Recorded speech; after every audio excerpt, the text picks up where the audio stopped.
Musi beautification పేరుతో చేస్తున్న లూటిఫికేషన్ కు తాము వ్యతిరేకమని అన్నారు హరీష్ రావు.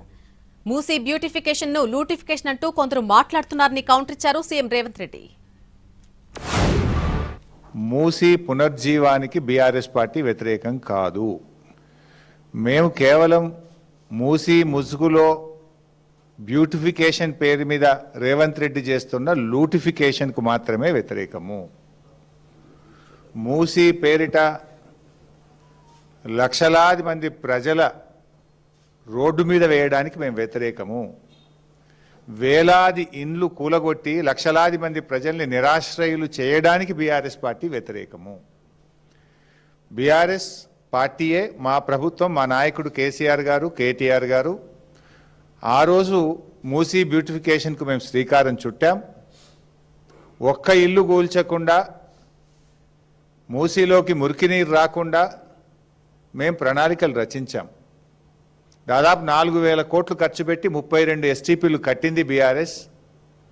కాళేశ్వరం ప్రాజెక్టు ద్వారా గోదావరి నీళ్లను తెచ్చి మూసీలో వేసి ఆ మూసీని శుద్ధి చేయాలని ప్రణాళికలు రచించింది బీఆర్ఎస్.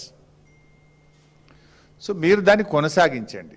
ఈరోజు మూసీ నది పునరుద్ధరణ కార్యక్రమం బ్యూటిఫికేషన్ లేకపోతే లూటిఫికేషన్ అని కొంతమంది తెలివితేటలన్నీ ప్రదర్శించి ఏదైతే మాట్లాడుతుందో, గాంధీ స్టాచ్యూకే 5,000 కోట్లు ఖర్చు పెడుతున్నారు అన్నారు.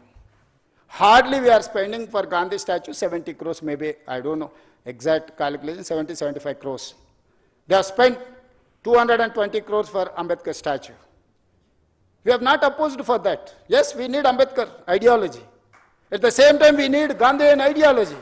30 సంవత్సరాలు బ్రిటిషర్స్కి వ్యతిరేకంగా పోరాటం చేస్తే గాంధీ మీద కూడా లాఠీ ఎత్తలే. కానీ స్వతంత్రం వచ్చిన 6-7 నెలలనే కొంతమంది బుల్లెట్తో పొట్టను పెట్టుకున్నారు గాంధీని. వాళ్ళు కూడా నీతులు చెప్తారు. ఇంకా నేనేం చెప్పాలి?